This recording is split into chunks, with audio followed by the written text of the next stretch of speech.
Ja, einen schönen guten Nachmittag, liebe Zuseherinnen und Zuseher, und willkommen zu unserem Webinar Games in the Nordics, das die Kreativwirtschaft Austria gemeinsam mit uns, der Außenwirtschaft Austria, veranstaltet. Neue Wege gehen und über den nationalen Tellerrand hinausschauen, ist ja für Kreativunternehmen ganz normal. Aber um eben Sie dabei zu unterstützen und Ihnen auch innovative Geschäftsmodelle aus aller Welt zu präsentieren, veranstalten wir gemeinsam mit der Kreativwirtschaft Austria eben diese Webinare. Mein Name ist Cosima Steiner, ich bin die Wirtschaftsdelegierte in Kopenhagen und freue mich, dass wir schon zum zweiten Mal mit der Kreativwirtschaft ein derartiges Webinar veranstalten können. Und diesmal sind wir aber noch besser aufgestellt, weil gemeinsam ist besser als einsam. Es geht heute nicht nur um Dänemark, sondern auch um die Länder Finnland und Schweden und deren dynamische Game Developer Landschaft. Somit auch ein fröhliches Hey in den höheren Norden hinauf, nach Richtung Schweden und Finnland. So I will switch to English now because the webinar language is English. Makes it also much easier to the presenters today. And I would like to introduce all of them. So first, let's start with Denmark from Fenrir Game Studio, Pirate and Light Kenneth, or Kenneth Light, yeah. Pirate, he's the production manager of Fenrir, and Light, you're the technical lead. And then also hello to Finland, Helsinki, Stefan Demidjan, from a company that does not need much of an introduction. You're game lead at Supercell. And then finally also hey again to Sweden, to Laura. She's from Valiant Game Studio, and you're also a professional dragon. I think you will explain a little bit later what that means. So Stefan and Laura will join us a little bit later when their presentations are coming up. So see you again. And I will quickly walk you through what the agenda or what the next 1.5 hours have in charge for us. Welcome introduction. We're right in the midst of it. I will try to keep myself as short as possible. And then we start with the presentations. First, Fenrir, game studio for talking about their own success story and also a little bit about the Danish market. You're a smaller game studio, but have a very innovative business model, and will tell us how to stay relevant in a very competitive environment. And we also like to say thank you because you're hosting us here today as well in your very hyggligt, that's Danish for cozy, in your hyggligt studio. And then afterwards, we will have Supercell. So Stefan will talk about the success story of Supercell, and I think also about his own story, because he's originally from Austria, if I'm not mistaken. And then finally, Laura from Valiant Game Studio will talk about the Swedish way to start an independent game studio. Just a little bit of housekeeping. So the presentations will last for about 20 minutes, and they will be followed for about 5 minutes question and answer with the individual presenters. And then afterwards, we'll have about 15 minutes, 10 to 15 minutes for a common Q&A. You are welcome to ask your questions at any point in time, not orally, but by typing them in to your question box. We'll collect them and address them during the Q&A sessions. And if your question has not been answered, please do not despair. We will find an answer for you also after the webinar. The webinar is being recorded and it will be uploaded onto YouTube. You will get the link, which you can share. You can rewatch the webinar at any point in time. If you cannot fall asleep in the evenings or if you missed something very essential.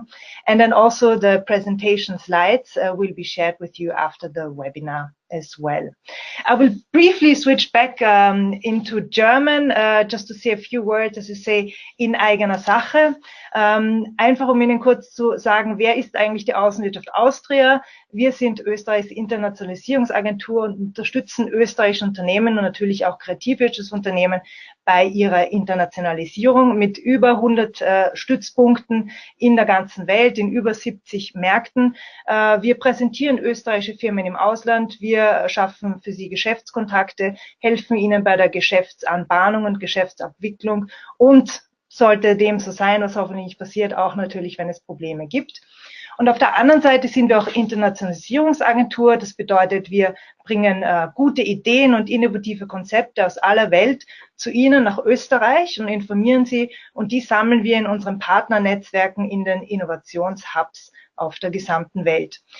Und die Kreativwirtschaft Austria ist natürlich auch für die Kreativwirtschaftsunternehmen da, vernetzt sie und bringt eben genau mit diesen Kreativwirtschaftswebinaren einfach die innovativen Geschäftsmodelle, die neuen Trends und dergleichen aus aller Welt zu Ihnen an den Schreibtisch.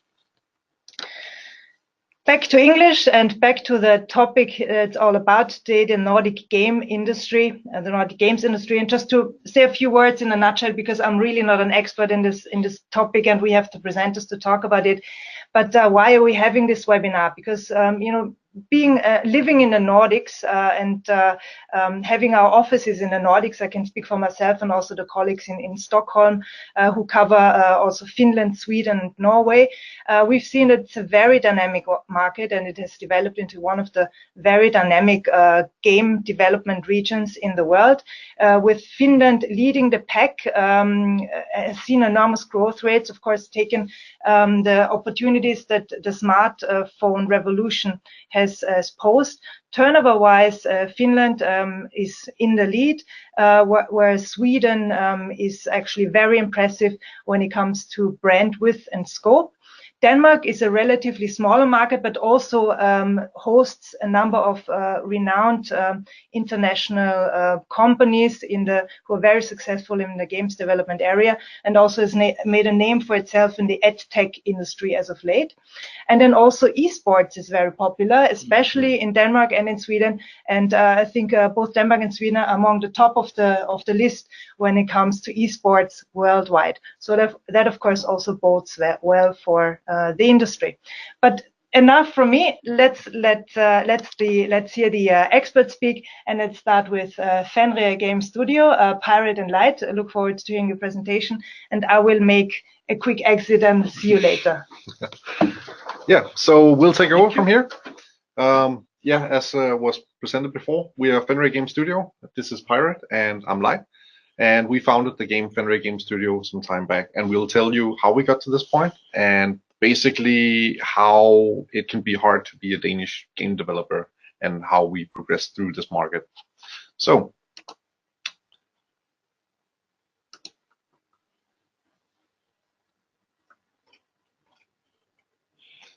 in the beginning for us, it was kind of hard to figure out. We were fresh out of university and had a hard time figuring out where we wanted to go. So we had one thing that kept basically promising us that we could do better, and that was this specific thing. We were very inspired to change the world, and this is something that have been basically relevant to every single product that we have developed in one way or another. And we keep thinking about new ways to change the world, or constantly question what's already there. So we asked the question, can we change the world with games? And to be honest, we're still working on that, but we are progressing. So it's one step at a time, but we really feel like this is actually something that can be done. So a little bit about our background. Will you like to start? Yeah, so we came out as Light said, fresh from university. We were in Copenhagen at the Aalborg University. We both have a degree in mediology. It's a broad education, so we learned a lot about games, movies, television, a lot of stuff. And there we found each other. Me and Light actually go way back, but held a break for a few years, and then we find each other at this same education. It's rather funny. And Light was really into games, and she made a game company, and I was like, sure, let's do it. It sounds super cool. So we started to use some of our vacation, and also a lot of the projects we made at the university actually evolved around games, right? Yeah. Yeah, so from there we basically, after having spent a lot of vacations and so on, we said, okay, so we are already doing this, and we're already spending a lot of time doing this, so why not just go the extra mile and found our own game studio. So we did that, and the next question was, well, how do we get money? So we basically founded a game studio and had a hard time figuring out, well, how do we progress through this seemingly difficult and very dynamic world of games development? And we said one thing from the start, and that was, we're not going to have any investors. And the reason for this is basically because we wanted to be free to do whatever we wanted. It was very important for us that when we had an idea to how to change the world with games, we wanted to pursue that. And that basically led us to the next point, which is EduGame. So EduGame is an initiative that's been taken here in Denmark to try to educate students, very, very young students from, I think the lowest I've been teaching is like a 5th grade. And, to 5th grade and upwards. So basically, we're teaching them game development and teaching them how to do programming in Unity, the game engine Unity. And the way this is done is basically just to make sure that the students, they are encouraged to do this and they feel like it's very, very fun. And we have had a huge success with this. So it's another company that we basically helped get going, and we still have a very good relation with them. Yeah, I want to make it clear that it's in Denmark, it's really, really easy to start a company. It can be done for 1 kroner, less than $1, and then you're practically starting it up. It's super easy, and we, through the kids, also learn them that, wow, can you live off making games? Yes, sure you can, and it's actually fairly easy to do so. So from there, basically we said, well, now we have a little bit of money from the first jobs we did, so we took a leap of faith, and this leap of faith basically led us to where we are today. So we are right now seated in our office space. I actually sit at this desk right over here and work. Usually there's a lot more people in here. But yeah, so we basically started working job to job and just taking the next thing we could do. And we kept asking ourselves, well, how are we going to change this? How are we going to progress from just being generalist IT guys to start working with actual game development? And we basically knew what we were doing and what we were great at doing, and we knew how we were doing it.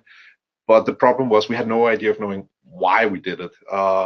So we kind of reversed the thinking process and started considering, why do we do this? And we said, well, we know that we want to change the world with games, so can we figure out something that's going to help us achieve that?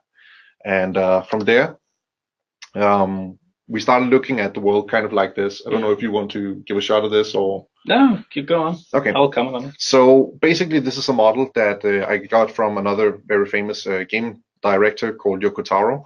And basically, he's saying that most of the potential within games is the stuff that we hear, like the Fortnites and the Battlefields and all of these things. That's the circle in the middle.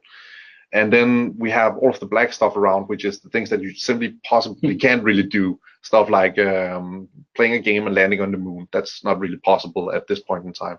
But then we have a huge border of the unknown. And it seems like a lot of game developers tend to be focused on, well, I just want to make a game that's close to everything else. So we said, what about just going in the outer rim and just trying to figure out how diverse can we actually get with just doing something that's different? So yeah, that's a huge part of Fenrir Game Studios. Always ask why and just try to do something else. It's okay to fail. Maybe it fails, maybe it doesn't. Maybe it's a huge success. Just do something different. Don't be scared of going into the unknown. So what you can say about our model is that we constantly challenge the status quo to find new ways to either develop or use new technology in another way. So we tend to be very innovative in terms of how we think about solutions. And this is basically what drives our business. The constant option to say, why do what everybody else is doing? Why not try something new? So I just listed a couple of different points here that I want to kind of bring to you, just to kind of get an idea of what we're doing. So it could be, for instance, what if dying in a game was progression? Dying in a game is something that we're very familiar with, and whenever you die in a game, you have to start over and play something else or play the same thing again and again and again. So how about turning that into a progression mechanic? It's stuff like this, making sure that whenever the player dies, he feels like it was actually a reward in a sense. So this is kind of the stuff that we do. We challenge the regular way of viewing these things. Do you want to? Yeah, I mean, I think what Light is saying is completely right, and also feel free to look into other technologies that might not be connected to games at the moment. We have looked a lot into different hardware. Also, how about a gyroscope in a smartphone? Could that be used for gaming? They're developing new batteries. Could that do something to gaming? So also look out into other interests, and don't be afraid to ask, hey, could we go in that direction or that direction with that? It's there are endless possibilities. You just have to look for them. Yeah. So, of course, this is all good and well, but you also need to know how to apply it. So obviously, the most easy answer to give is just brainstorm it. But the thing is, if you just brainstorm it, you'll come up with a lot of different things, and you're not really sure how to connect them. So what we try to do is we take an example and we say, so why does it work like this? How can we take that and flip it on its head? Yeah. And basically, that's how we approach everything, even from our own solutions where we handled a problem and we don't really know how to handle that specific problem. We try to say, okay, could we try to change it up and look at it from a different angle? So we are very focused on this thing about having a reason for why we design stuff the way we do. Also, as Pirate said before, dare to explore uncharted territory. Always look for new ways to do things, because in a business as dynamic as the games development industry, you have to be on top of every new possible option that's out there. Of course, it can be hard if you are long in a production, but that's how it goes. You just have to figure out something new and take the bet. Yeah. Then, of course, most of you have probably heard about kill your darlings. This is very important. We've had a lot of problems with projects that kind of just ran on, and we ended up going back and saying, okay, now we just need to kill it, and we need to be realistic. Are we going to get anywhere working on this? And then we just said, no, okay, great, progress, something new. Yeah, we're using a system where we actually have a freezer and then a deep freezer. So we also kill darlings, but if you're too afraid to kill darlings, you can also feel free to freeze them up and say, okay, I'll come back to this. Maybe I'll hear someone say something that could drive it forward, or maybe I just need a break from it and figure something out new. So we have a ton of old projects just laying around that we will pick up again sometime, because maybe there will be a time and place for them. But please don't be afraid to put them away. Yeah. Cool. So we already touched a bit upon it. Try designing in reverse. Always start with what's important. What do you want to achieve with that specific product? And this is something that can be very hard when you start out designing. But this is just super important, because if you start with just a cool idea, you'll end up figuring out that it's not really adaptable to what you want to tell with that specific product or what you want to achieve. That can be a huge waste of time and a huge waste of resources. And then the last thing, of course, is focus on takeaways, and then take those things that you want your player or your user to take away, and then just design around those. So in that regard, we have like this specific term that we've been throwing a bit around. It's called a mechanics sandwich, which is basically just figuring out a specific game mechanic and then just layering a lot of mechanics on top. And nothing really helps in regards to anything. It's just one big pile of a lot of things and a lot of systems, and it can kind of separate the player's attention on a lot of different aspects, and it makes the whole experience very clunky and very hard to manage. So what we usually do is we kind of create this mechanics symbiosis instead, which is about starting with something. For instance, in this specific model, it's starting with the sensation of exploration, and then figuring out a lot of different systems and how these systems can work together to enhance that specific feeling or sensation. Yeah, you'll experience this a lot when you're teaching, especially kids in game development. They're making a driving game, a car game, or whatever, and suddenly I think I need a volcano. Why? I don't know. Seems cool. It should explode. Why? Yeah. So you really start to think about that. Like, why are we doing this? I don't know. Cool. Yeah. So I think it's important to step back from that. Definitely. And this is also why we are so focused on the why. Because the difference in design for us always lies in the why. You can create a lot of systems that sounds really cool, or a lot of good ideas, but the thing is, if you don't focus on what the takeaway or what they should enhance, or as I said earlier, what the takeaway should be, then you'll just have this mechanic sandwich rather than some symbiosis where they will work together to achieve something specifically. So our model in regards to all of this we came up with this term that we call insightful gamification. Now, insightful gamification is kind of a broad thing, and this is basically just a way that we handle specific projects that we get on board. So we said we can't compete with AAA companies. That's insane because they have way more budget, way more people, more experience, and it's easier for them to reach a broader audience. So we said, what can we do that's different from everybody else? So we have a lot of experience working with data, and we have a lot of experience working with customizable systems. So we said, well, how about just focusing on either the customers or the users, and maybe we can kind of figure out a product that can satisfy both of them. So insightful gamification is basically about appealing to the customers. That means our customers. So our customers will then get some sort of statistical analysis or recommendations or real-time data or some sort of value that they can that basically describes their users, like what are their customers doing and how is their behavior recorded.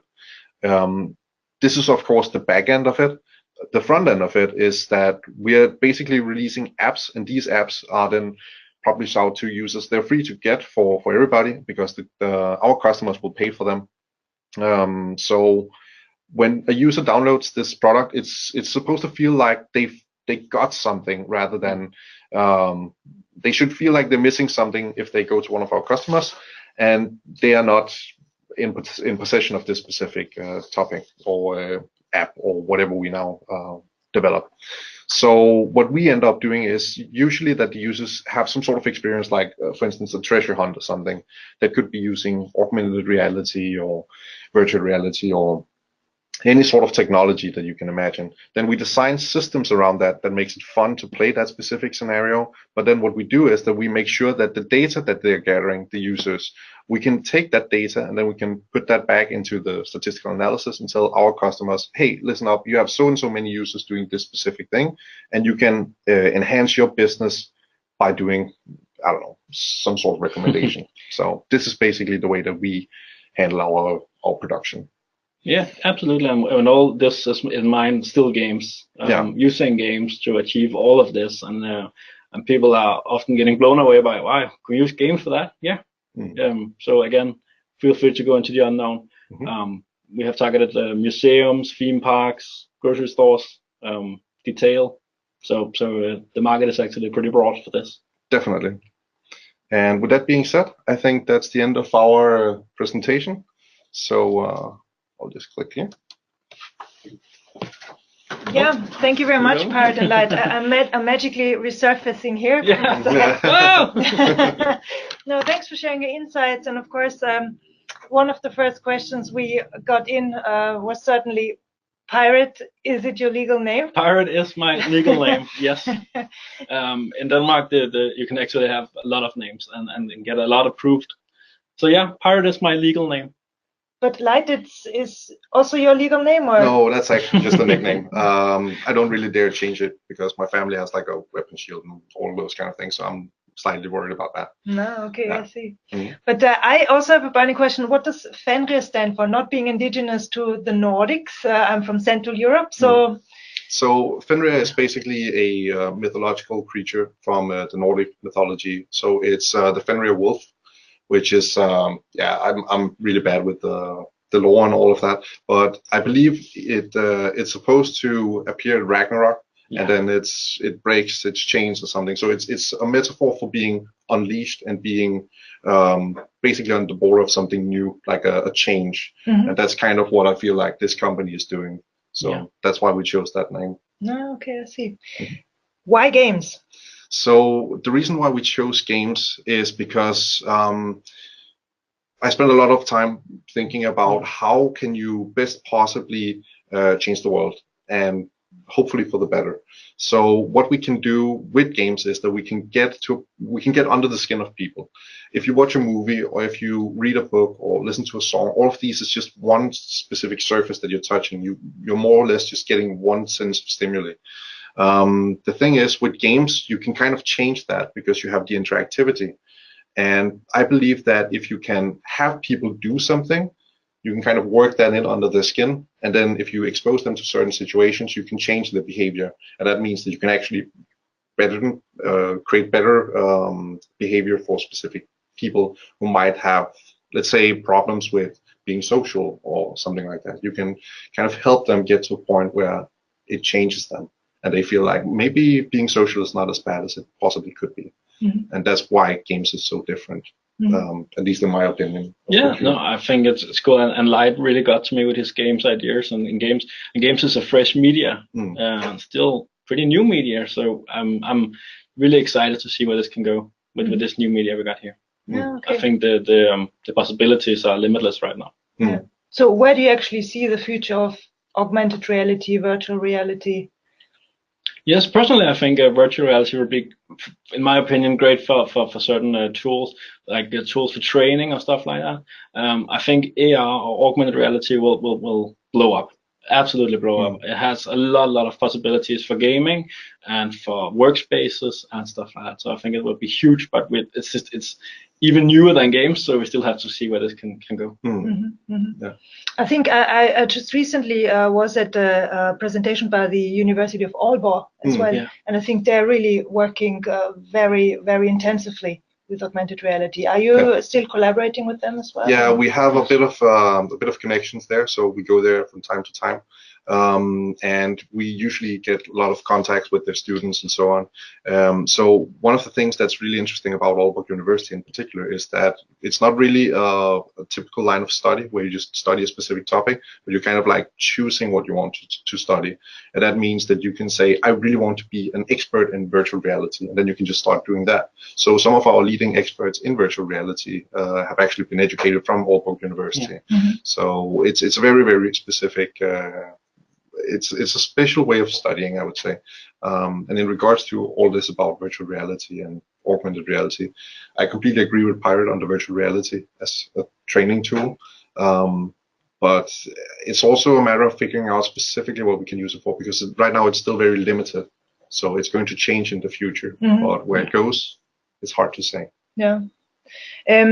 What are the target groups for your projects? One of the audience members would like to know. Yeah, that's more on your field, I suppose. Yeah, if we're talking in regards of what we do with insightful gamification, we are also still figuring out where we want to go with this. But for now, it's for us, it's business to business.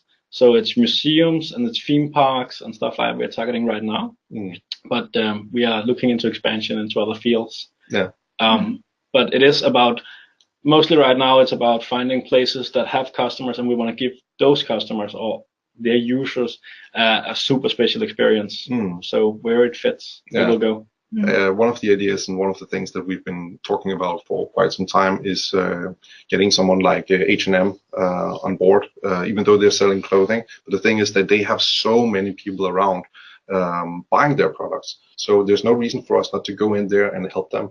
Because what we can do with our specific approach to things is that we can, for instance, tell them something about how much they actually spend on production for specific pieces of clothing in different parts of the world that might actually not be what they what their audience wants to get, and then we can, on the other side, give the customer a little bit of discount, and in the end, both of them will save money. So it's a win-win situation as we see it. So that's basically how we look at targets. We're trying. It's about getting to know your customers, right? Yeah. It's more like what their name, where they do live, how many children do they have. That's cool, but we already got a lot of tools for figuring that out. I want to see what do people actually want. So that's the path we're heading down right now. Super. Yeah. Well, Pirate Light, thank you very much. We'll meet you again later in the discussion round.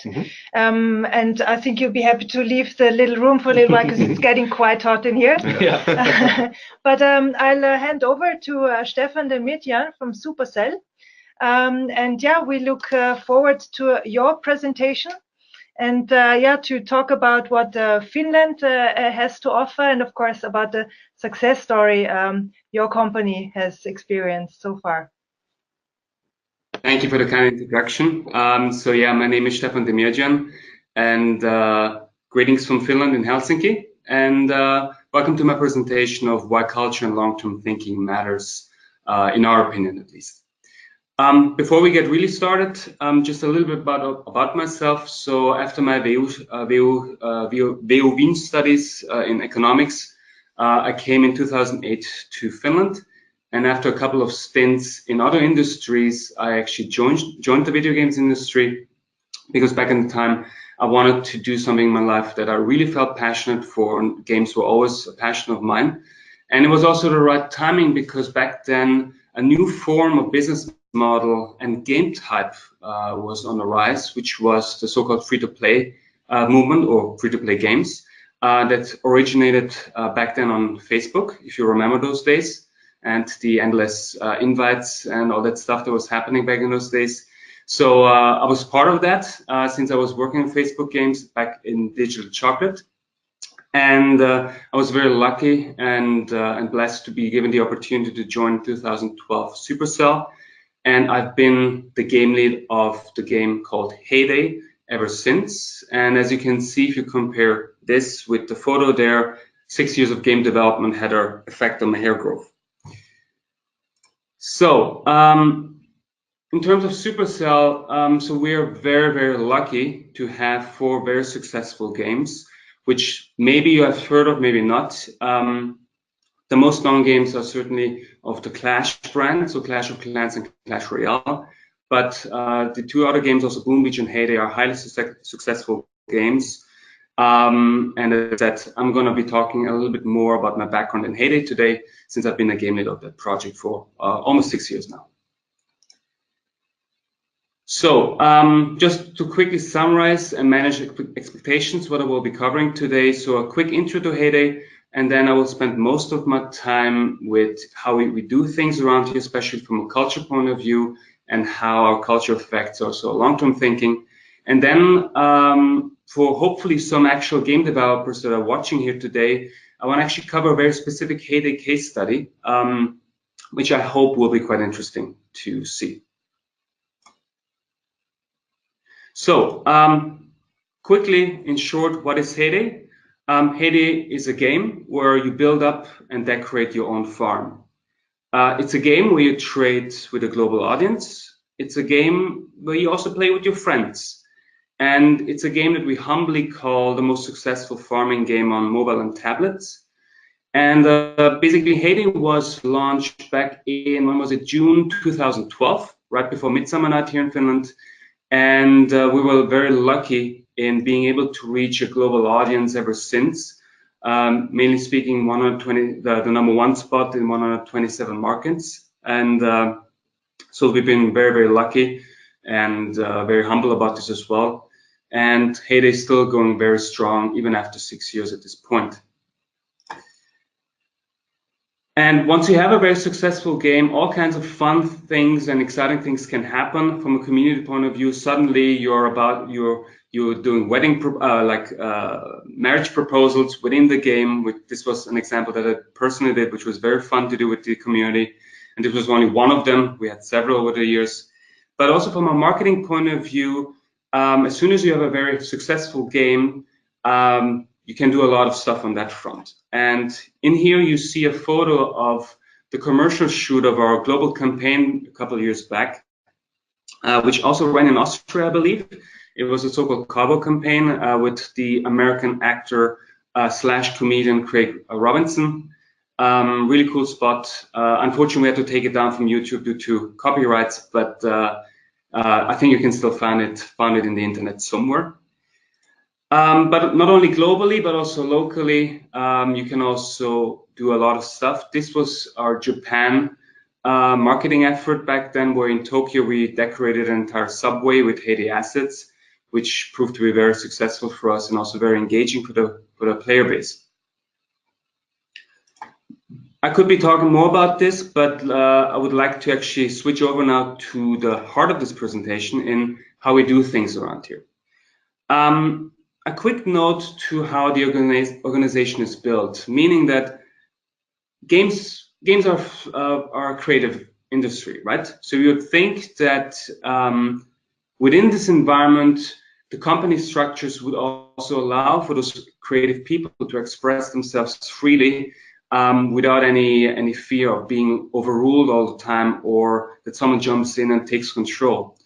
And the reality in my mind is, in our opinion, is that most of the companies that we are aware of are following actually this traditional model, meaning that someone at the top has a creative vision and everybody else executes based on that vision. So our founders at Supercell decided that, based on their own experience in this traditional model, that they wanted to shake things up. So they actually turned the entire system upside down. Why did they do this? Because they wanted to allow the creative people to be as close as possible to the consumer, in this case, the players.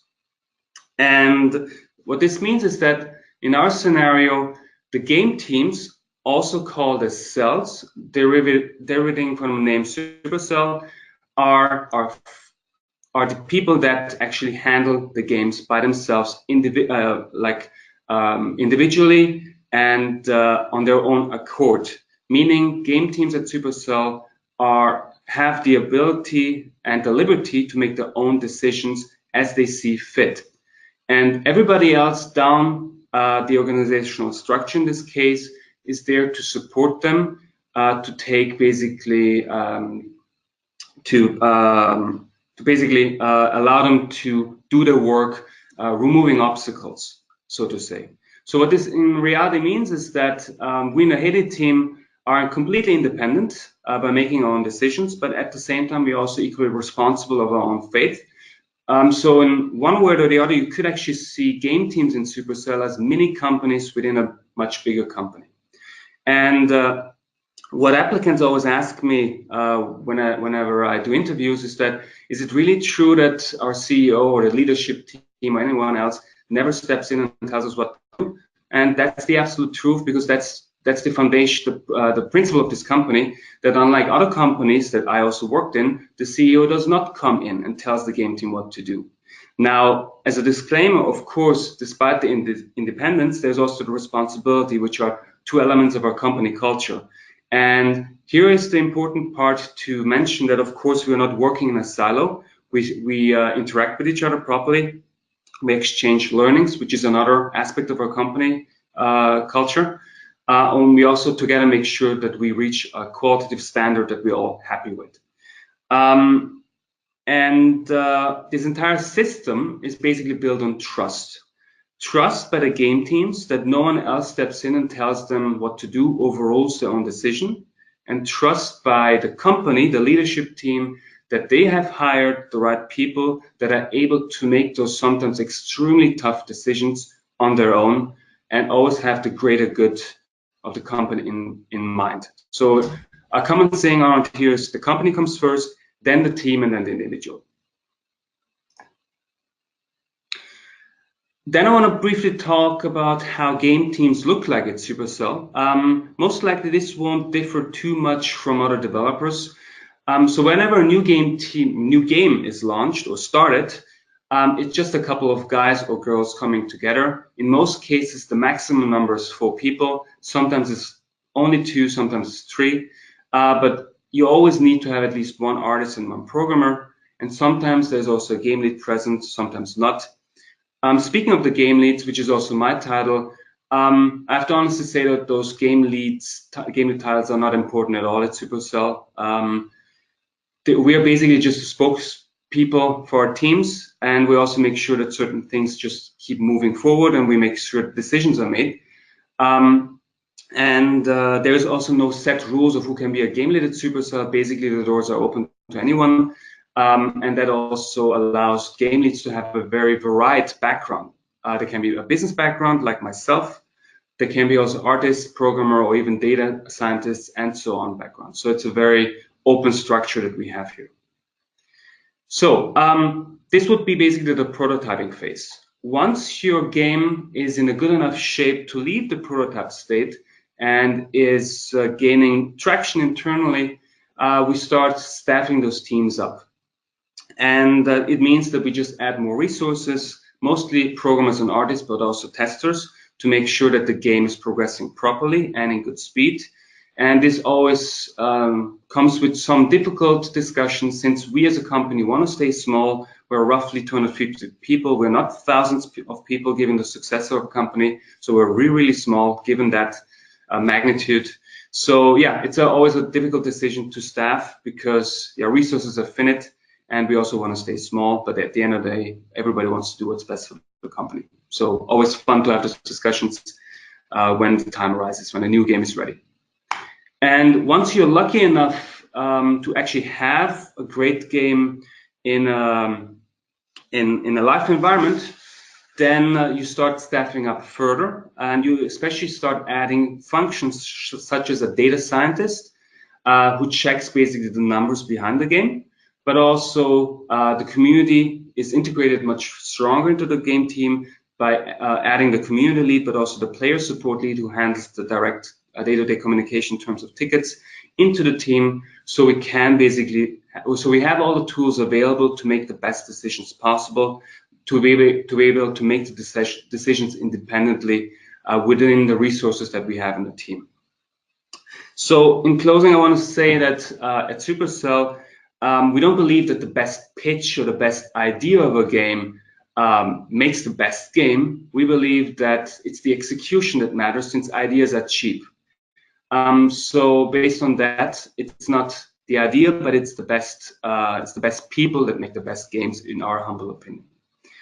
And going back to Heyday, so the Heyday team looks exactly like this. At this point, we're roughly 13 people, which allows us again to reference the independence with shared responsibility to create a game as a service.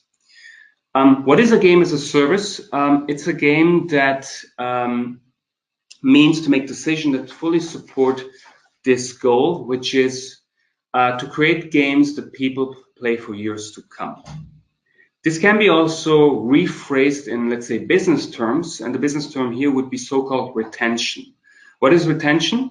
Retention is basically the measurement of how often your players come back to your game. There are all kinds of ways to measure it. You can measure day-to-day retention, following day retention, D1, D7, D30, etc. Long story short, it's just a measurement to tell you how healthy is your game from a point of view where if the players are coming back regularly to your game.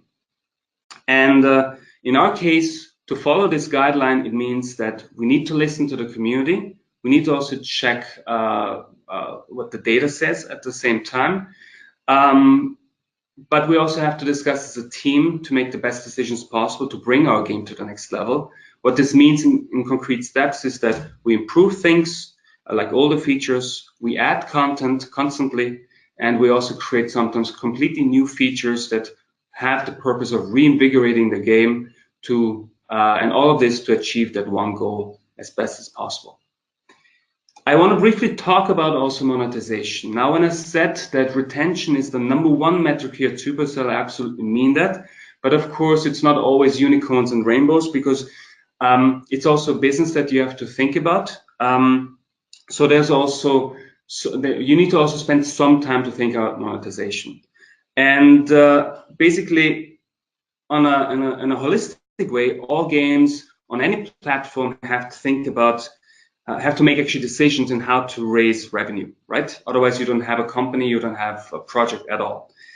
So whether if it's a physical disc or that you buy in a store, or it's a downloadable content with regular subscriptions, or even a free game that relies on ads or in-app purchases such as Heyday. At the end of the day, the key is to design a great fun game first before you add monetization on top. So basically not the other way around, because in our humble opinion, we have never seen a great example that where someone designed a monetization strategy, added a game on top of that layer, and then had a long-term success. Short-term, sure, but long-term, not that we have seen. So that brings me, after monetization talk, to this specific case study that I would still like to cover today before it's my time to close this presentation. And it has to do with monetization and how it ties into our culture. So what you see here is that, let's start with the image at the bottom. This is a good reference that shows you how Heyday monetizes to a certain degree. So you have a pumpkin in this example that you put on your farm. This pumpkin will take now roughly 3 hours until it's ready, so you can complete it and then use it further down the line in the product chain.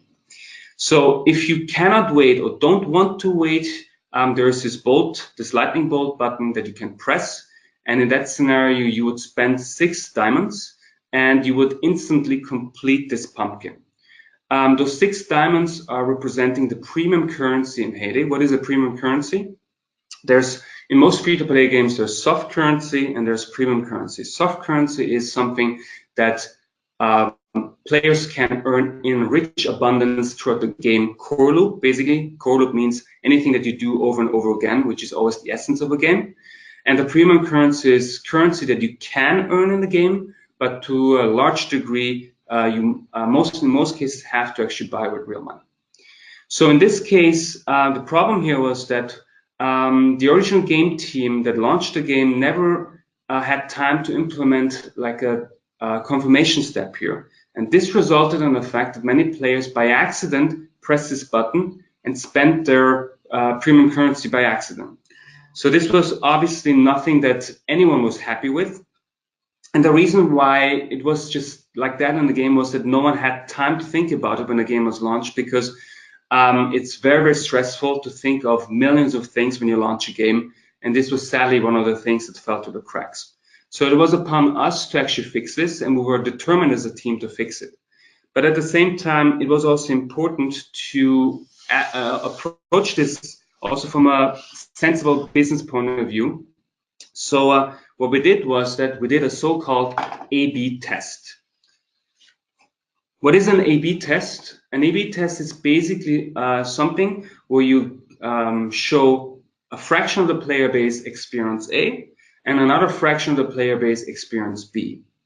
In reality, we're not talking about A/B tests, we're talking about A, B, C, D, E, F, G, and so on tests. So there are a lot of treatments that most of the time can be tested, are tested. And as a disclaimer, we at Supercell actually very careful with doing A/B tests, especially the other games that are having a so-called PvP component, meaning player versus player. They never do A/B tests because you can't really have a good experience at all if you give in a game where you have to fight other players potential advantages. In Heyday, it's a little bit different, but even in Heyday, we're super careful with doing those tests, and we rarely do them. But this was one of those few cases where we simply had to do one because we had to approach it from a direction as well. So what you see here is then we added basically a double confirmation step. And the treatments that we tested here was that in the first option, we added basically a blue flag that popped up as soon as you press the button once. At the same time, we also added like a floating text that said, tap again to confirm, just to explain to players what is exactly happening here. The second treatment was that we actually removed the text and just left the flag. And that shows you how granular the details can be if you test things like that, because anything can make a difference. And if you don't test it properly, you will never know what the decision maker was. The third option was that we removed the flag entirely. And after the first step, the button just started glowing, like pulsating up, bigger, smaller, bigger and smaller. So like a pulsating animation. And the last one was a little bit more creative, where we thought, let's test a version where we actually have to hold down the button until that bar, the blue bar that you see, was filled up. And once it was filled up, then you would spend the premium currency. So what was the result of this? So after 2 months of testing, those were the results. And basically the sad truth here was, or the sobering truth was, that every single solution had a negative impact on daily revenue. And you can see the percentages on the screen. So this became a defining moment for us, for our culture, because it's easy to say one thing, that we always have to, we're thinking long term, we want to do what's right.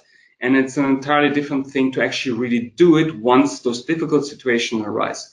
And I still remember that I was a little bit worried when we as a team had made this decision, and I had to approach our company with a bigger decision, and also the leadership team, to explain them why we're doing this.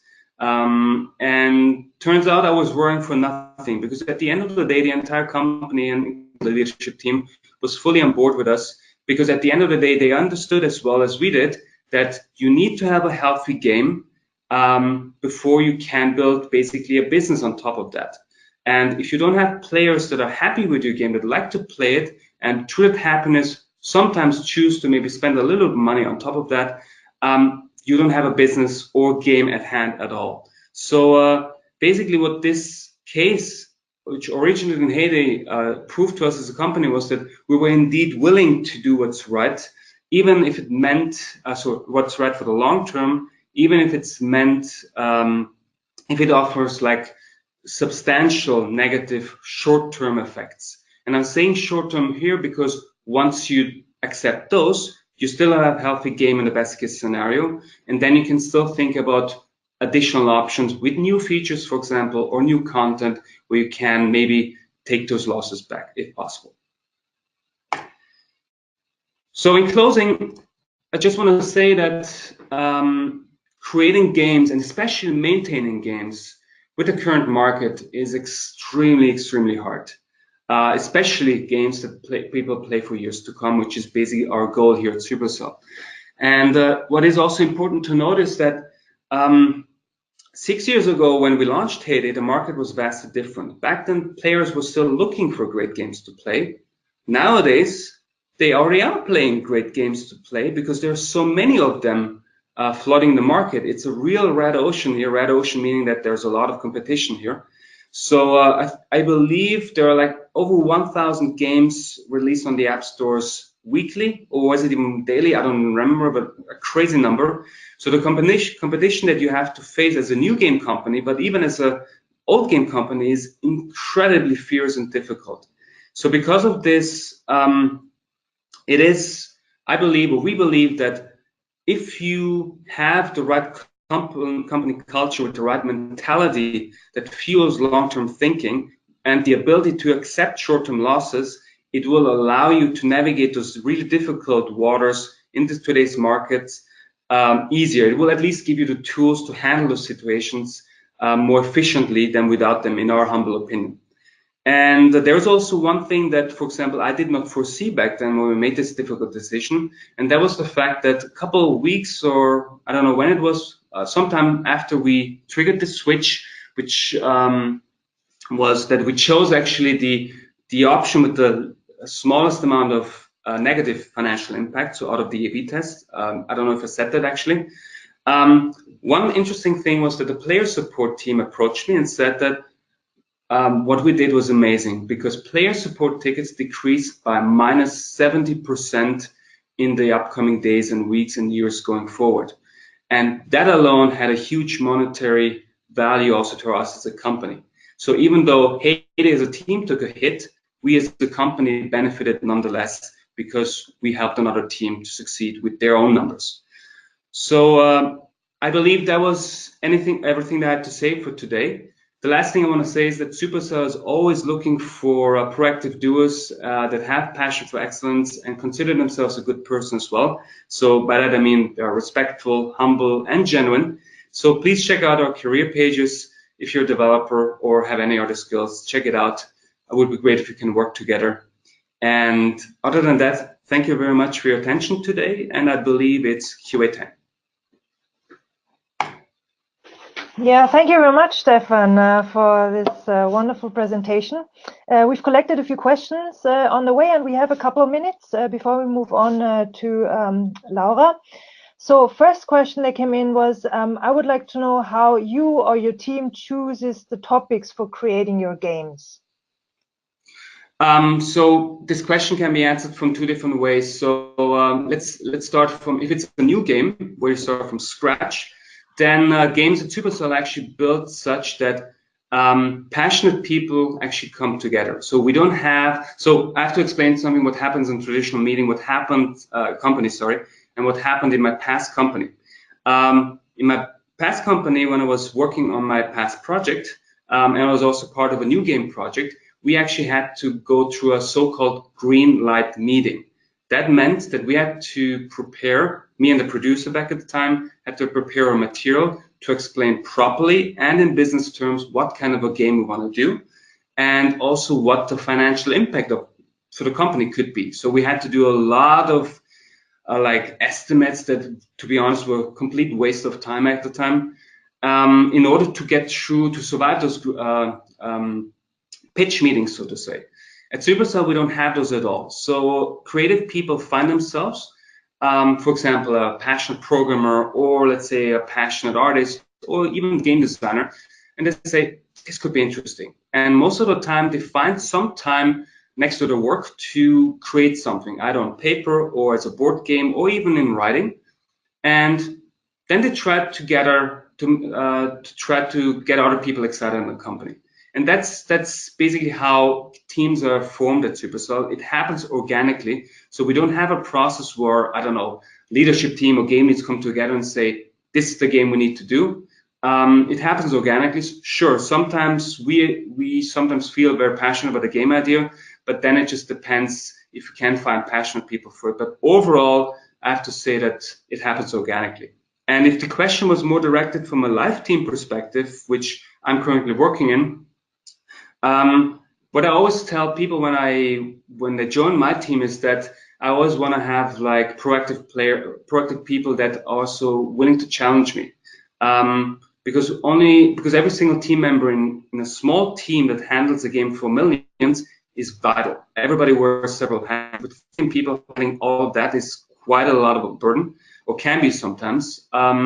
So to answer the question, design decisions are always made together as a team. It doesn't necessarily mean that we have to achieve 100% agreement with everything, but we absolutely make sure that everybody's voice is heard, everybody's opinion is respected. Sometimes we have a unanimous agreement, sometimes we don't. Hopefully I answered the question. Yeah, I hope so. Otherwise, we'll get another question from the audience soon again, I would think. Well, thank you, Stefan. Out of time considerations, we have to move on, but there is one question which I think you will be able to answer quickly. When does Brawl Stars come to Austria? The team is working hard. Unfortunately, I can't say much about that because they will announce something when there is something to announce. I'm sorry. Okay, thank you very much, Stefan. We will see you later in the bigger question and answer session around 2:15 or 2:20. And then moving on to Sweden and Laura Bulaka. I do apologize because before I did not actually introduce you properly. I missed out on your last name. But here we go. Laura Bulaka from Valiant Game Studio in Sweden. And Laura, you are a game developer dragon that wears very many hats. You are the mastermind behind the optimistic strategy of Hard Papers Borders. You are co-founder of Valiant Game Studio, and you're also an organizer of the Sweden Game Conference. And we very much look forward to your presentation. Thank you. Hello, everyone. It's very nice to be here and listening to the other presentations, which have been fantastic. I realized that I should have added an introductory slide myself, but I'm going to use this one and tell you a little bit about myself and why my title is Professional Dragon. And that is because here I am in Sweden now, and I'm supposed to talk about the Swedish market, but I'm actually Romanian. My experience in the video games industry started in the year 2000, which was a very interesting year in general for the world, but especially for Romania. And in the year 2000, I started to write about games. So I was a video games journalist. And I did that for a very long time. And sometimes during that part of my career, I started to become very, very interested about how games are made. So I wrote very long series of features called Making Of, and I started to have interviews with studios from all over the world. And I wrote that column for something like 11 years every month. And it was both, insights about what it means to be a game developer, but also a lot of interviews with very important studios like Blizzard or To Deploy. And somewhere down the line, I was interviewing a studio, and they actually asked me, why don't I make games myself, because I'm so interested in the field and I'm so passionate about it. And that's when I kind of stood out and thought about the idea of making games. And at that time, it was around 2009, and it was a very different time, especially in the Eastern Europe, with the idea of becoming a game developer, because no one was a game developer, and there was no support, no schools, no funding, nothing, basically to become a game developer. But there was a few companies in Romania, and I decided to take the chance, and so I became a game developer, and I started to work for Funlabs, which was a company delivering games for Activision. So I worked a lot with Activision in 2009. And then I decided that I want to move away from Romania and get more international experience. So I moved to Italy, and there I was game director and senior producer for the biggest Italian game studio, actually, Milestone, making racing games. And in all that time, I was looking a lot to Sweden and comparing a lot what it means to make games in Romania and what it means to make games in Italy and what it means to make games in Sweden. And around the time when I actually started to think seriously to move professionally in Sweden, there was this project called Minecraft. And that was kind of symbolic for me, because I was also playing a lot of Minecraft. And I wanted to be in a place that enables those kind of games to be born. So in 2010, I moved to Sweden, and I began working again in racing for a company called Simbin. And there's a lot of talk about being a professional game developer and not an entrepreneur, but just an employee. And they say that you're not really a game developer until you get laid off once. I disagree with that. I think that says a lot about the industry, and that's a very wide subject that I'm not going to touch so much today. But Simbin went bankrupt about 3 years after I moved to Sweden, which was actually very good for me, because then I moved to a small city called Hovde, which has a very, very big game development support program, and it has a game development university. And to keep the students who study about game development in Hovde, it also has an incubator. So you can start your studio, and you get a lot of support from the Swedish state, actually, to you get offices, and you get hardware and a lot of support to start this dream. And Hovde actually gave birth to some games some of you might know, like Goat Simulator and like Stanlock Studios, which is another big studio from Hovde. So that was a very interesting field to be in. And when I moved to Hovde, I started to work as a production coach for all the studios in our incubator. And then we also started to build a very nice project called Sweden Game Arena, which encompasses the hub of game development in Sweden. And we also, besides organizing the Swedish presence, to international events like GDC, Nordic Game, or Gamescom, we also have a conference, and I will talk a little bit more about that.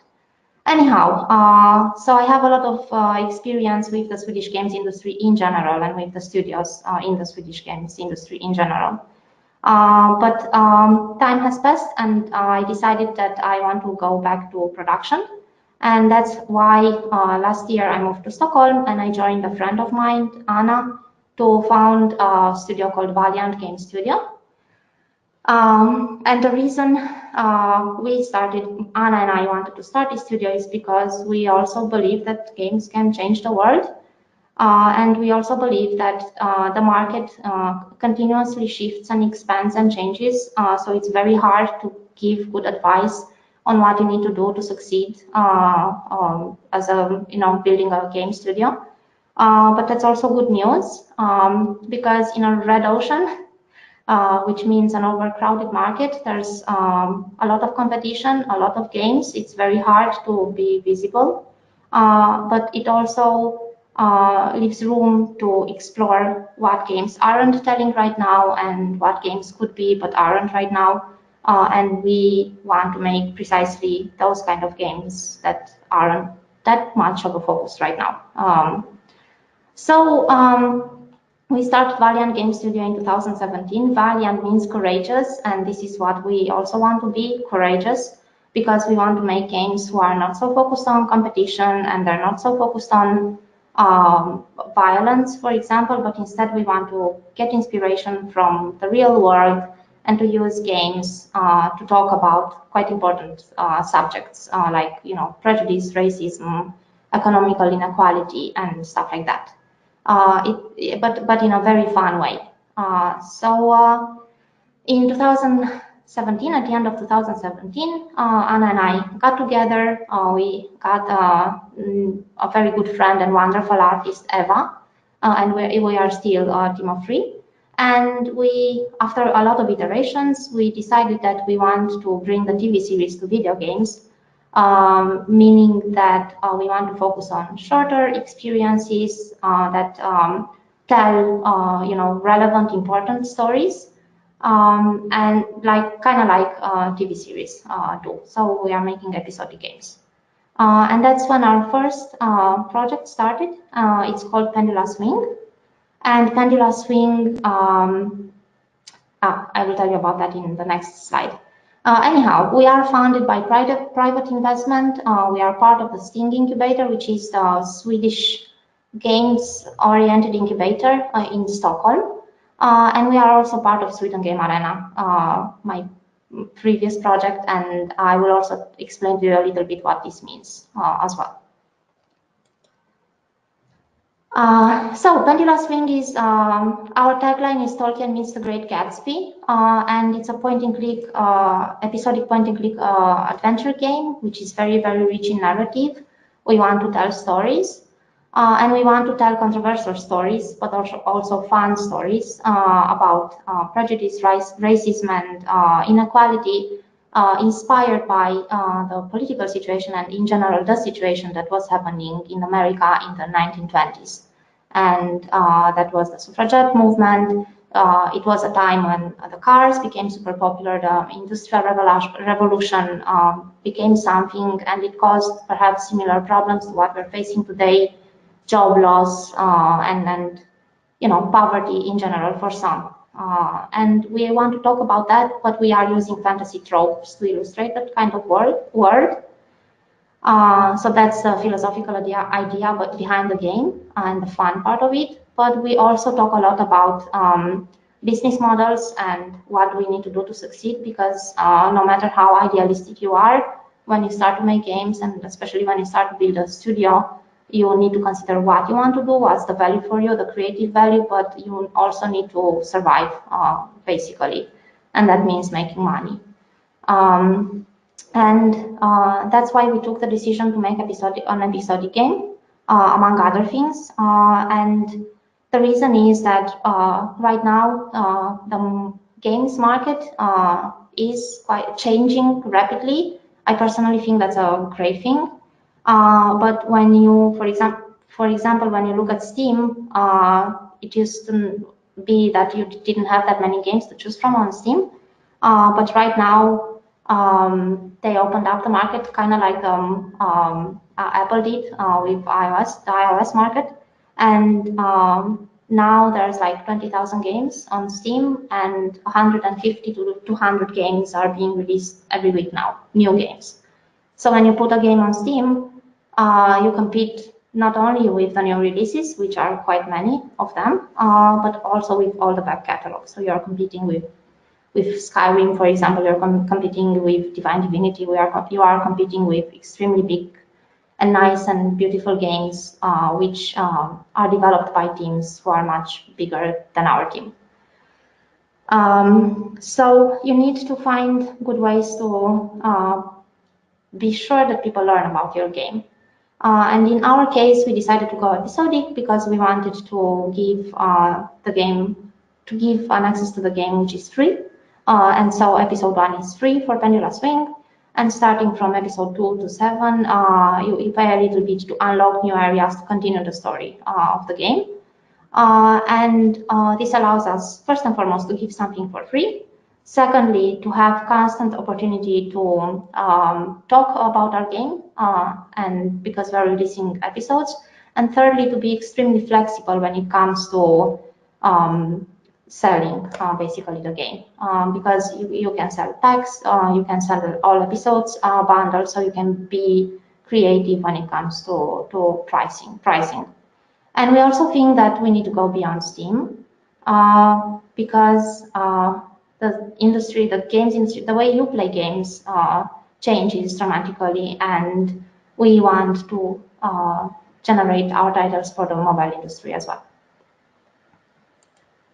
Now, what it means to make games and what it means to make games specifically in Sweden.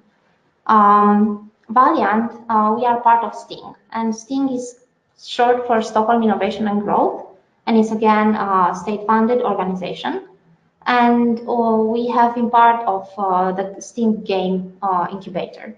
And when you apply for an incubator, basically what happens is if you get accepted, there's always an acceptance process. But if you get accepted as a new team, you can get access to office space, which is kind of important because you want to work together with your team. And sometimes that office space is for free. In our case, it was free for 6 months. You usually get coaching, and both in Stockholm and in Hovde, you get a personalized coach that helps you with a lot of details, like how do you set up a company, how do you set up your bookkeeping, how do you hire, how do you prepare a business plan, and all that stuff. Then there's also these incubators, and this network has a lot of useful workshops and networking events where you get opportunity to learn, of course, a lot, but you also make friends, which is actually very important in this industry. And you also get, for example, our biggest value from being in Sting was that we got the opportunity to meet a lot of investors and to learn how to talk to our investors, so actually pitching for investors. And I mentioned here Dataspelsbranschen as well. This is the Swedish games industry. They are also collaborating a lot with Sting and other parties around here to make sure that developers get to know the people they want to know, and that everything is transparent and it's clear what we need help with. When it comes to Sweden Game Arena, based in Hovde, being a part of Sweden Game Arena means that you have visibility and awareness, presence at international events, and a lot of contacts.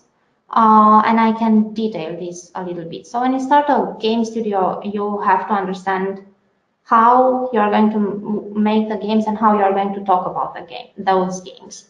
And part of generating visibility over yourself as a company and over your products, your games, is that you go to a lot of events. And going to events can be quite expensive. You have to travel to San Francisco, you go to Köln very often to Gamescom.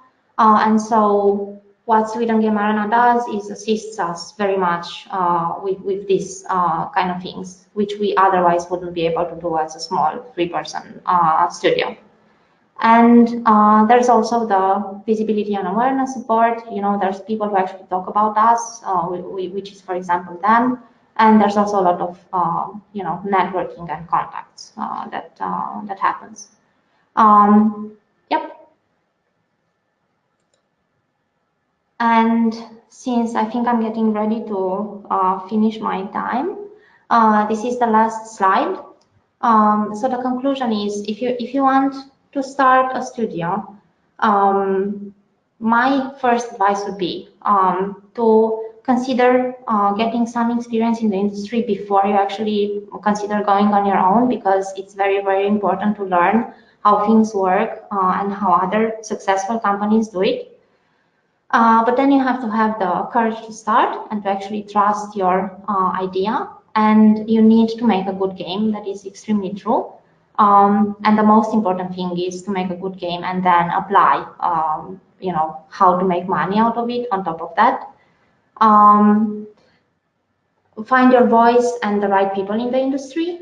This has to do a lot with the kind of team that you are building and, you know, the absolute awareness of knowing that everyone who is joining you wants to make games as much as you do.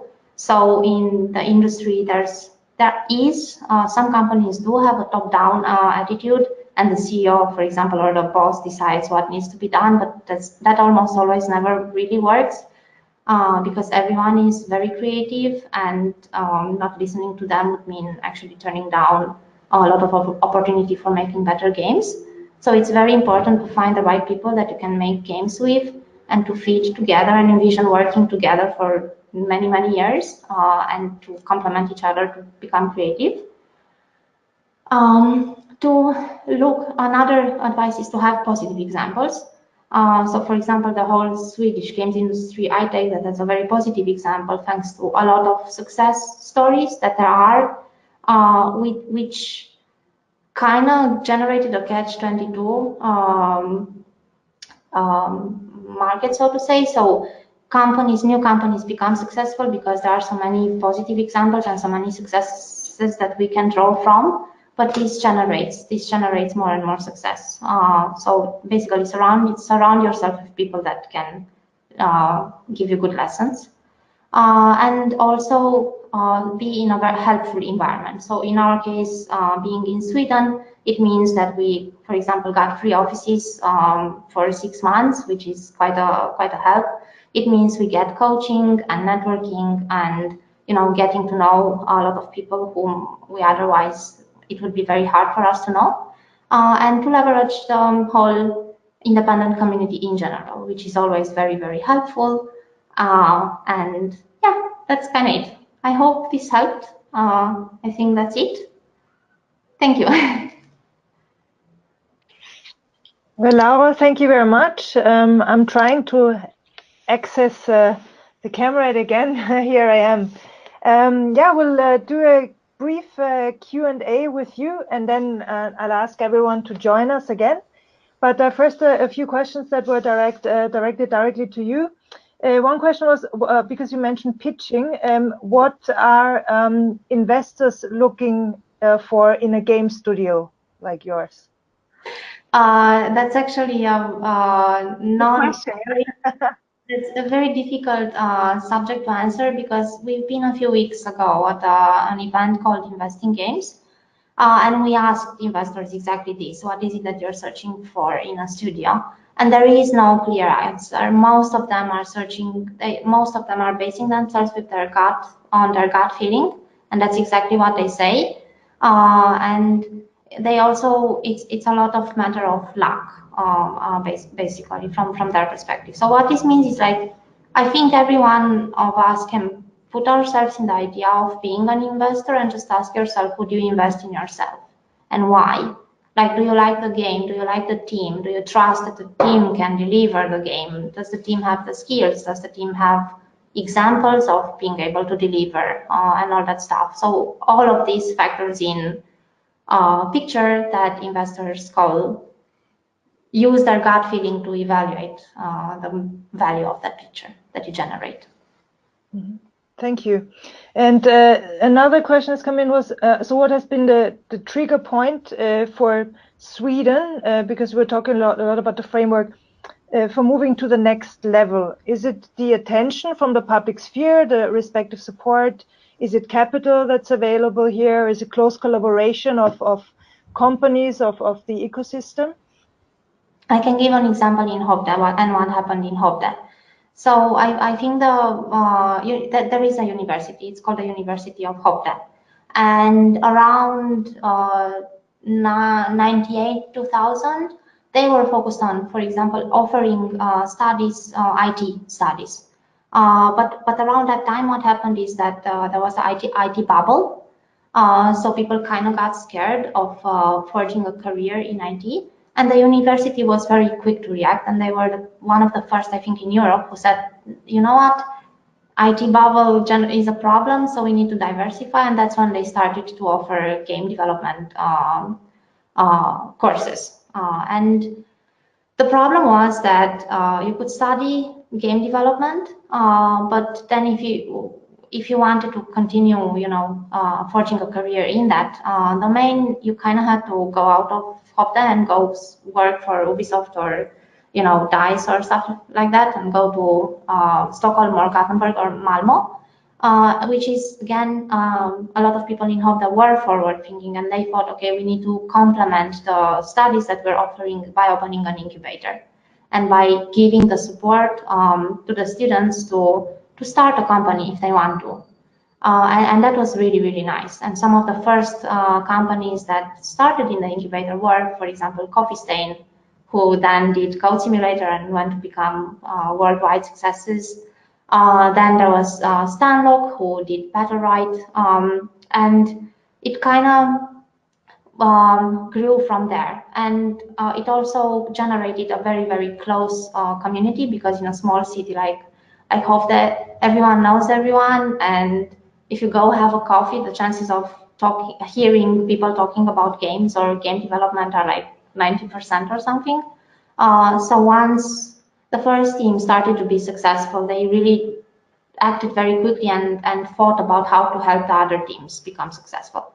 And so that's how success builds success and helped one another. But I think this whole attitude of helping and of friendliness is very clear and very obvious in games industry in general, and especially in the independent games industry for small studios.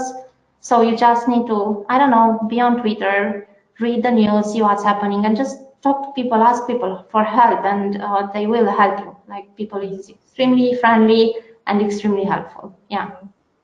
Thank you very much, Laura. And you see me nodding. That's because Light is actually nodding just behind the camera here. So I will take the opportunity and ask both Pirate and Light back onto their seats here. I will move over and ask Stefan also to join us for a couple of minutes of general question and answers and discussions. Actually, the questions have been pouring in, and I'm afraid that we will probably not be able to answer all of them. But I will pick some which would probably all of you can comment on. So a general question that came in was, how important is it to build a community for a game before you launch it? So maybe, Laura, if we start with you. It's very important, but it's also very hard to do. And building a community means that you just get the courage to talk about your game, even when you just have an idea and a few, you know, drawings on paper, and just see how people react to it. Yeah, it's extremely important and very, very hard. Thank you. Pirate, Light, any comments? Yeah, so obviously we are in a bit of a different scenario. So for us, it's not as important to build the community for our games, most of them, because they are made in relationship with other companies. And the advantage is that since people, they feel like they get something from the game, it's just a benefit for them. But one thing that I have learned is that something you can do in order to build a community around your game is that you can use Discord servers and then just offer people free stuff. And it doesn't have to be like a lot of stuff. It can be maybe just a recoloring of something, because it's just the value of having that. Well, I did this thing. I was one of the first ones to support this game. It can help a huge bunch for your game and create a lot of hype. Thank you. Stefan, do you have anything to add? It's actually quite important, but it's funny because I believe because Supercell is so lucky to be in the situation that we're in, we have to tackle this from a different perspective, meaning that whenever we test a new game, so most of the times we do what most of the industry is also doing. If you have a new game within the free-to-play mobile world, you decide to test it maybe in a country of your choice, let's say Canada or any country that you think can represent the global audience as best as possible. And what I meant by that Supercell is in a slightly unique position, because we're so lucky, was that as soon as we put a new game for testing reasons in that market, word gets out, and then too many people from other markets with a VPN client get that game as well, even though it was never intended to blow up like that. So we actually, for us, it's the other way around. We try to keep it as small as possible because of the global reach that our company has, that we don't want to make it too big, because if we have to kill it, which happens more often than it survives, it's going to be always a sad scenario for everybody involved. So yeah. Yeah, thank you. Next question is about not about community, but about partnerships. Maybe we start with you, Stefan. Can you talk about beneficial partnerships or partnerships you go into that assist you to reach your game success today?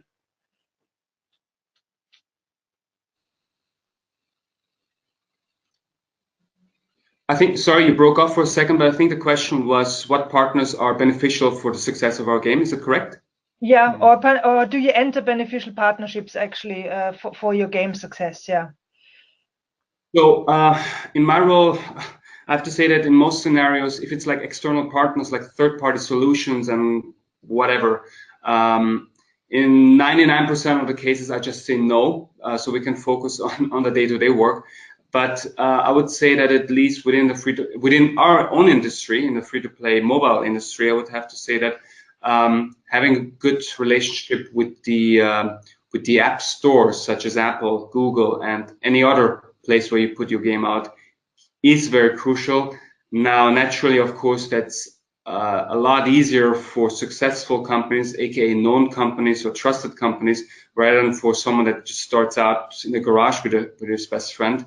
So those are really difficult cases, but in our case, my answer would be that the most beneficial partners, connections are the ones to the store providers.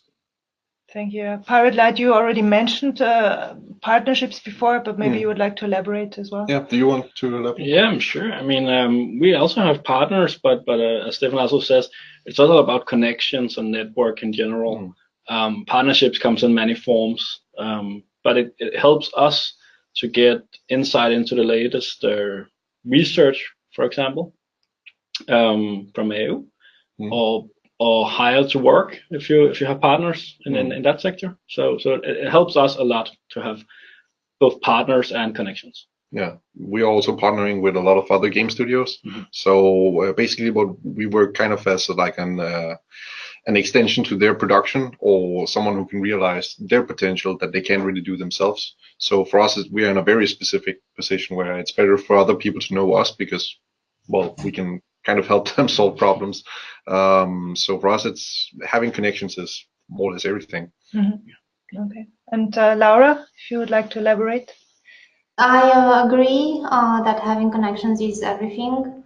And it depends what kind of partnership you mean. Sometimes it can be much more valuable to find a freelancer or an external resource that can help you with development, and you need to make the calculations. Sometimes you need to consider working with a company that helps you, talk about your game and spread awareness about your game. So it depends about the kind of partnerships that you want to leverage and what you want out of that partnership. I would ask the one who asked the question to provide a little bit more details, because it feels like maybe people want to ask about publishers, for example. But yeah, okay. Thank you, Laura. We'll do that for sure after the webinar. But since we're actually coming very close to the end, maybe a final question still to the round of you. What is the minimum amount of team members you need to create a new game nowadays? And what would be a good distribution of required skills? Maybe we'll start with Fenrir this time around. Yeah, I would say one. It's very it's very offensive to say that like that, but I feel like nowadays it's so easy to learn all of the techniques required. And I mean, most people can go home, open up Unity, sit down with a couple of tutorials on YouTube. That's completely free. Unity is free. The skills that you acquire are free. So it's like everything that you can build up in order to know how to develop games and actually publish a game is free. So if it's just about releasing a game, that's one thing. But if it's about getting a certain quality, of course, you need to have someone who's very dedicated to, for instance, programming, knows how to optimize, or someone who's dedicated to graphics and can do animation and such. So it depends a lot on the specific project, but we have heard a lot of success stories in general with just one developer. Thank you. Stefan, your opinion? Well, I mean, you saw in my slides that what kind of teams we're talking about. You guys are right. Absolutely, one person can make a difference. But I would say personally, I would want to always have at least one other person that can give me always a sanity check on my own thoughts. Otherwise, you're just developing on a silo and you have no idea what's good or what's not good. So, in my opinion, I would say at least 2 or 3 people. Also within a supercell environment, I would say that's the right amount. One thing I have to say, though, hopefully we're still good in time, is that once you are in a bigger company, that you don't have to build anything from scratch anymore. So, because games are getting more complex over the course of the years, and the feature sets that you need to have at launch now is vastly more difficult or more challenging than the feature set that they had to have 6 years ago. Nowadays, the expectations are sky high, so you have to really do your homework. And that is an environment where in a slightly bigger company, you don't have to redo everything from scratch. You can take existing solutions and build on top of that. If you're alone in your garage, then you have to do everything from scratch, and that's a different scenario then. Laura, one final comment from you? I would say it depends on the kind of game that you want to make. The size of the team depends on the kind of game that you want to make, and that it's true. It's easy to pick up game development now, but I think it's like Blizzard games, which is easy to play, hard to master. It depends on the kind of game that you want to do and where you want to go with it. And I would say, for example, investors have a saying. They are oftentimes looking for the Holy Trinity, which means your team needs to be stable technically, so actually have the skills to deliver from a technical perspective. The game needs to look pretty because that's what actually creates awareness and interest. And you need to prove that you take into account that you are thinking about business, you are thinking about marketing, and you're not just gonna close yourself in a garage and Yep, I hope this helps. Well, thank you very much. There are many more open questions, but to the audience, we will connect you, of course, with the speakers as well, with your most burning questions, so you will get the answers. I would like to thank all of you very much, Pirate, Light, also Stefan and Laura in Finland and in Sweden, for being with us today, for sharing your insights. Auch an Sie, liebe Zuseher, 1 zu 3 im Sauseschritt, läuft die Zeit. Wir haben das Ende beinahe erreicht. Am Ende unserer Kreativwirtschaftsseminare geben wir immer noch ein paar Exporttipps.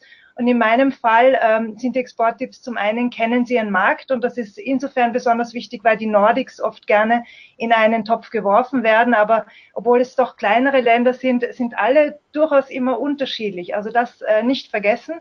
Und außerdem werden Sie Teil des Netzwerks, die Leute kennen einander, und wichtig ist, dass Sie auch Sie kennen. Das heißt, werden Sie Teil des Netzwerks und make yourself known.